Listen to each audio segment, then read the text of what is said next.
আজ তোমায় নিয়ে শুরু হলো নতুন জীবন, সবই লাগে যেন দুটি চোখে স্বপ্ন এখন। আজ তোমায় নিয়ে শুরু হলো নতুন। সো আজকে সানডে, সো আজকের ব্লগটা এখান থেকে স্টার্ট করলাম।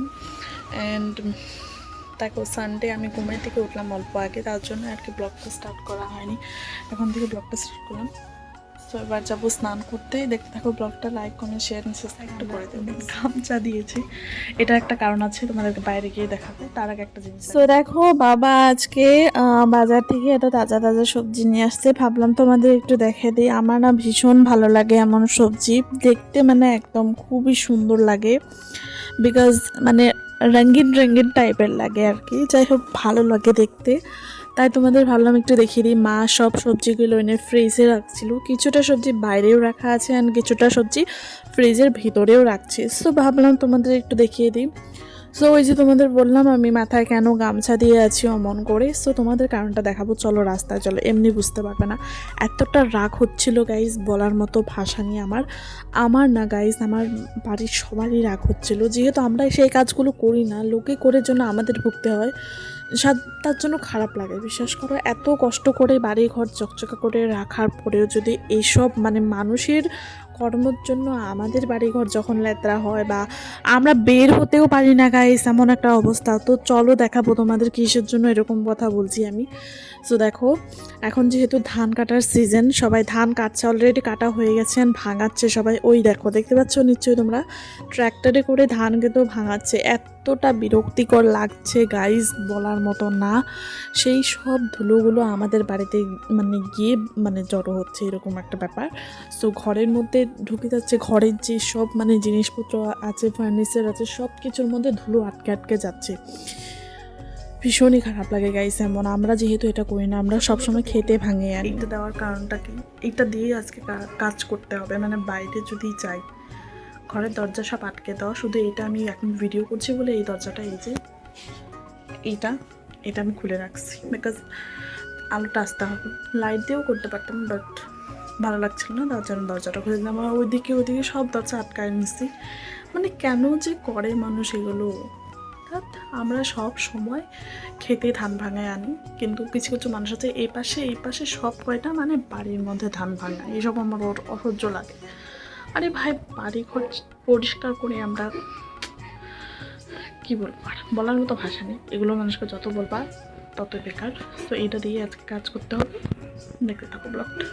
ভেবেছিলাম কোনো ব্লগ শ্যুট করবো না, বাট আবার ভাবলাম না, আজকে করি ব্লগ শ্যুট। সো ব্লগটা দেখতে থাকো, লাইক কমেন্ট শেয়ার সাবস্ক্রাইব করে দেও।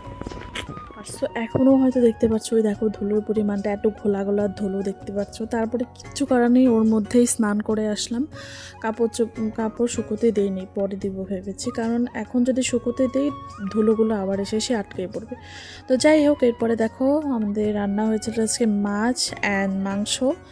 সো এটা দিয়ে ভাতটা খেয়ে নিব। ভাত খেয়ে তারপরে একটু শুয়ে পড়েছিলাম, ঘুমিয়েই পড়েছিলাম। সাডেনলি আমার একটা বান্ধবীর কল আসে। সো ওর কলটা পেয়ে তারপরে মানে ওর সাথে কথা বললাম আর কি, কথা বলে তারপরে জাগনা পেয়ে গিয়েছি। তারপরে উঠে পড়েছি, উঠেই তো কাপড় ওই যে শুকো দিয়ে দিয়েছিল মা, আমি আর দিইনি। তারপরে এই যে কাপড়গুলো তুলে নিচ্ছি, কাপড় তুলে একটু রাস্তায় যাব এখন। সো রাস্তায় গিয়ে আমার আরও মাথা গরম হয়ে যায়, বিকজ রাস্তাটা এতটা নোংরা করে রেখেছে। মানে আমরা করিনি, রাস্তা দিয়ে যে লোকজন যায়, একটা মানে কি একজন এসেছিল নাকি, এই যে গাছের পাতাগুলো নিয়ে গেছে। আমাদের গাছের পাতাও কিন্তু অবশ্য না, কিন্তু আমাদের রাস্তার সামনে ফেলে রেখে গেছে। কীরকম লাগে বলো তো? সো কিছু করার নেই, এরকম হবেই, লেত্রা পরিষ্কার করে রাখতে হবে নিজেদেরকে, তাই না? সো সেটাই করছিলাম। সো মা ওই যে এসে পড়েছে, মাও রাস্তায়, আমি ডেকে এসেছে, মা ঘুমিয়ে পড়েছিল একটু, বললাম চলো সন্ধ্যা লাগছে ওঠো এখন। সো এসে দেখে আমি রাস্তা ধার দিচ্ছি। সো মা দাঁড়িয়েছিল ওইখানে। তারপরে বললাম চলো একটু যাই, বাবাও ছিল সাথে, চলো একটু ঘুরে আসি ওই দিক থেকে। সো এই যে আসলাম, দেখো ভিউটা দেখছো গাইস, একদম অসম। এখানে আসলে সন্ধ্যার দিকে এত সুন্দর একটা ভিউ পাই না, একদম সত্যি খুব ভালো লাগে, মানে মনটা ফ্রেশ হয়ে যায়। গরমের দিনে আসলে তো আরও ভালো লাগে, ঠান্ডা হাওয়া। তো যাই হোক, তারপর চলো এই যে বাড়ি চলে আসলাম। আমাদের বাড়িতে এবার ফুল গাছ বোনা হয়েছে ঠিকই গাইস, কিন্তু এত মানে কি বলবো, খুব খারাপ লাগছে জানো তো। মানে সব ওই যে কড়িগান্দা, আমরা তো এইটাই বলি কড়িগান্দা ফুল, ভোলা গান্দা ফুল, এরকম করেই বলি, তোমরা কি বলো জানি না। যাই হোক, এই যে এই ফুলটা দেখতে পাচ্ছি, এগুলো কিন্তু সব ওই যে আমাদের ওই বাড়ি দাদুর বাড়ি হয়েছে, আমাদের বাড়ি হয়নি। তারপরে সন্ধ্যাবেলা ভাই গিয়েছিল বাবার সাথে বাজারে। সো দেখো ওই নতুন ড্রেসগুলো আনছে, সেটা তোমাদেরকে একটু দেখাচ্ছি। আর দেখো মেয়েদের মতো টক খায় পাজি। তারপরে দেখো আরও কি এনেছিল, বাদাম বুট এনেছিল। তো এই কথা ভয়েস ওভার করছি, এদিকে আমার মা চলে আসছে, তার জন্য আমার ভয়েস দিতে একটু অসুবিধা হচ্ছে, যাই হোক ছাড়ো। তারপরে দেখো ওই নতুন স্যান্ডেল কিনে আনছে, গিয়ে আনছে গাইস, অনেক কিছু কিনে আনছে। যাই হোক এখন টুকটুক করে বসে বসে খাচ্ছিল, ওর সাথে সাথে আমিও একটু খেয়ে নিচ্ছিলাম।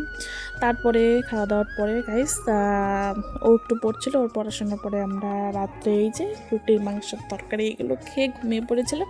সো ব্লগটা কেমন লাগলো অবশ্যই জানিও, লাইক কমেন্ট শেয়ার সাবস্ক্রাইবটা করে দিও। আবার দেখাবো অন্য একটা কোনো সুন্দর ভিডিও।